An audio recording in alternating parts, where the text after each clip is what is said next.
जोंनि फरायसालियाव गोसोबायदि सुबिदाबो गैया। जोंनि फरायसालिया सरकारिबो नङा। डक्टर हिमन्त बिश्व शर्मा बियो जोंनि फरायसालिखौ सरकारि खालामो जाहाथे जोंनि सारमोनजों लोगोसे जोंबो सुबिदा मोनो।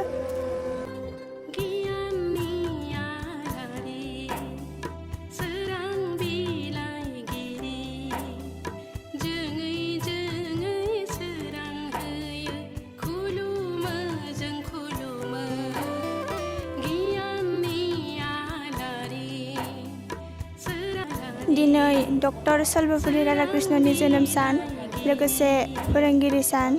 दिनैनि बे फोरोंगिरि सानाव आंनि गोसो गोरबोनिफ्राय गासै फोरोंगुरु सारमोन आरो बुहुमनिनो गासै फोरोंगुरु सारमोननिसिम आंनि गोसो गोरबोनिफ्राय खुलुमनाय आरो सिबिनायखौ बावहरग्रोनाय जाबाय।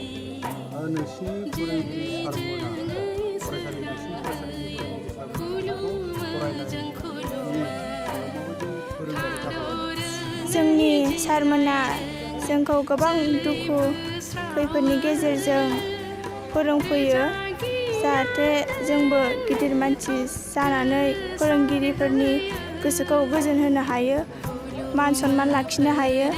जोंनि सारमोना जोंखौ दुखुखौबाबो फोरोंनानै जोंखौ गिदिर गोलाव खालामनो नाजायो। बिनि थाखायनो आंनि गोसो गोरबोनिफ्राय जोंनि फोरोंगुरु सारखौ आंनि गोसो गोरबोनिफ्राय रोजा रोजा साबायखर बावहरबाय। जोंनि सारमोनखौ जोङो गोसो गोरबोनिफ्राय सिबियो आरो खुलुमो। सारमोना जोंखौ गोबां खैफोदनि गेजेरजोंबाबो फोरोंफैयो। जोंनि सारमोनाबो न'खराव नांगौ बायदि जेबो गैया, अब्लाबो दुखु खैफोदनि गेजेरजों फैनानै सारमोना जोंखौ फोरोंफैयो। बिनि थाखाय जोंनि गोसो गोरबोजों सारमोनखौ खुलुमनाय आरो सिबिनायखौ बावहरो जाहाथे जों सारमोननि अननाय आरो सिबिनाय फोरोंनायखौ अरायबो बावनो हानाय नङा। जेरावखि लोगो मोना सारमोनखौ खुलुमगोन आरो सिबिगोन। जोंनि फरायसालिया सरकारिबो नङा। सारमोनाबो बेथन मोना। बिनि गेजेरजोंब्लाबो सारमोना जोंखौ फोरोंफैयो।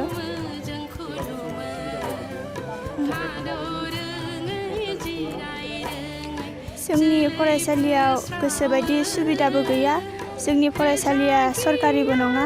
बेनिखायनो जोंनि गोसो गोरबोजों बेखौनो खावलायोदि जोंनि फरायसालिया सरकारि नङिखाय आसामनि गिबि मन्त्रि डक्टर हिमन्त बिश्व शर्मा बियो जोंनि फरायसालिखौ सरकारि खालामो जाहाथे जोंनि सारमोनजों लोगोसे जोंबो सुबिदा मोनो। बिनि थाखाय खावलायनाय जाबाय। गोजोन्थों। सनालि बसुमतारी फरायसुलि। दिनै बरुरावा गेजेरारि गोजौ फरायसालिनि डक्टर सर्वपल्ली राधाकृष्णननि 5 सेप्तेम्बर सान फालिथाय। बे फालिथायाव जोंनि गोजौआरि गेजेर फरायसालिनि फरायसाफोरनि नाजानाय आरो ओनसोलारि हिसाबै गुरि बर' थुनलाइ आफादा बेहाय मदद होफायो। नुजानायनि गेजेरजों जोङो सानो डक्टर सर्वपल्ली राधाकृष्णननि जि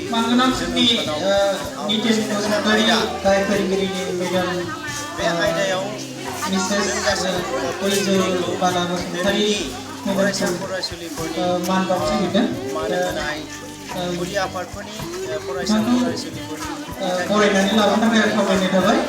बे मान होनायफोरा थांनानै जानो हागौ फोरोंगिरिफोरखौ गांसे आर'नाइजों मोनसे लोगोसे गोसो गोरबोनि होनायजों लोगोसेनो बिबारजों मान बावनो थाखाय आं खावलायनाय फरायसा थाबाय। फरायसुलिफोरखौ मोजाङै बोसोन बिथोन होनायनि गेजेरजों सिक्षा बिथिंनि मोनसे आसा खालायनानै दङ गारजेन बिथांमोना।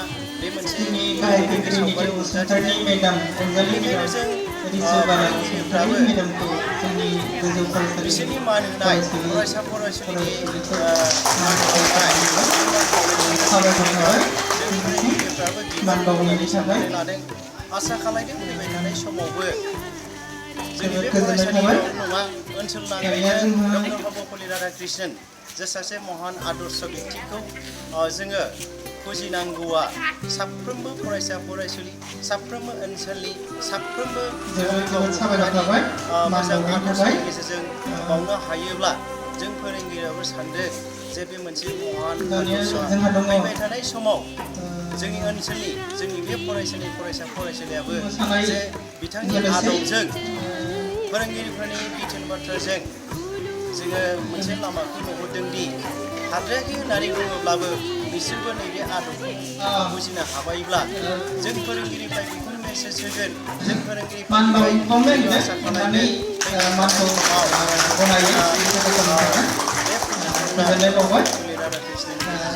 महान हिसाबै फुजिनाय आदबजोंनो बै फरायसा फरायसुलिफोराबो गावसोरबो बे फरायनायनि गेजेरजों बे आदर्शफोरखौ लांलांनो आरो बेबादिनो फरायसा जोंनि फरायसुलिफ्रा मेदामनिफ्राय बोर बिगोन जाहाथे गोदारसि जादों बायदि खोनादों आं सैथोआबो बे समाव दा फैगौ बोसोरफोराव बिनिसाय साबसिन खालामनायनि थांखि लादों जोबोद मोजां जेरैबायदि आदर्श होलायदों जोबोद मोजां अब्लाबो आङो मोनसे खोथाखौसो दुखुनांथाव मोनदों आरो थांनाय 7 सानसोनि सिगाङाव जेरैबायदि गार्जेनफोरखौ लानानै मोननैसो रायलायदोंमोन जे गार्जेनफोरा फैनानै बिथोन होनाय हिसाबै नैबे दिनैनि खामानिया जादों आरो गासै गार्जेन बिथांमोना फैजोबनांगौमोन आरो दा फोरोंगिरि सारमोनासो फरायसा फरायसुलिफोरखौ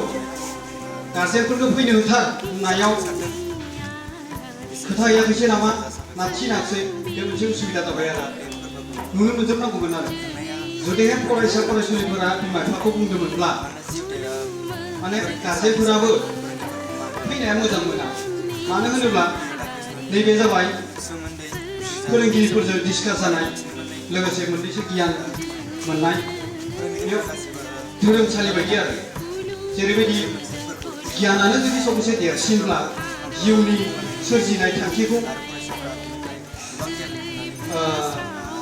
थांखि बायदियै सोरजिनो हानाय बे मोनसे धोरोमसालि बायदि फरायसालिखौ जागोन बेबायदिसो सानदों नामा मिथिया ना दिनै मंगलबार हिसाबैसो बेलेग माने